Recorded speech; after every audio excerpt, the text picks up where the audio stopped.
જો ચૂંટણીમાં જો રોજગારમાં અનામત મળે, જો નોકરીમાં અનામત મળે, તો ચૂંટણીમાં અનામત કેમ ના મળે? મને કે ના મળે? તમને નોકરીમાં તમે પછાત, શિક્ષણમાં પછાત અને ચૂંટણીમાં કે તમે પછાત નહીં. તો આપણી નેક્સ્ટ માંગણી એ છે કે આવનારા દિવસોમાં બિન અનામત વર્ગને ચૂંટણીમાં પણ અનામત મળવી જોઈએ. થોડા ટાઈમ પહેલા ઓબીસી અનામતનું જજમેન્ટ લાગુ કરવામાં આવ્યું. 10% ઓબીસી અનામત એ 27% થઈ ગઈ. આપણા ઓબીસી ભાઈને અનામત મળે અને તેની જગ્યાએ 6 ઉમેદવારો ચૂંટાય તો આપણને આનંદ છે. આપણો જ ભાઈ છે, આપણા ખેતરમાં જોડે કામ કરનારો વ્યક્તિ.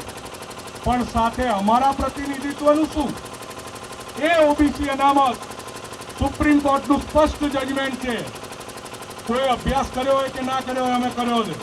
સુપ્રીમ કોર્ટનું સ્પષ્ટ જજમેન્ટ છે કે જ્યાં ઓબીસીનું ગામ હોય ત્યાં ઓબીસી અનામત આપો અને જ્યાં ઓપનનું બિન અનામત વર્ગનું ગામ હોય ત્યાં બિન અનામત વર્ગને જગ્યા આપો. થયું છે શું?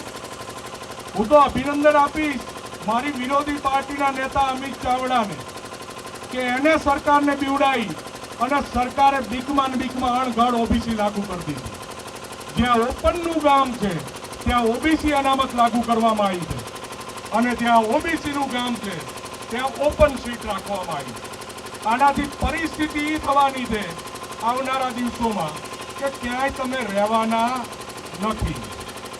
આ એક રાજનીતિના આપણું પ્રભુત્વ, આપણું પ્રતિનિધિત્વ માંગવાની લડાઈ.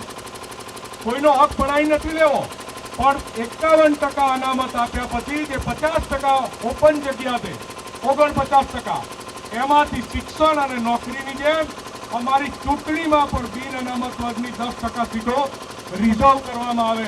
બોલો, આ અનામત લાગુ થવી જોઈએ કે ના થવી જોઈએ?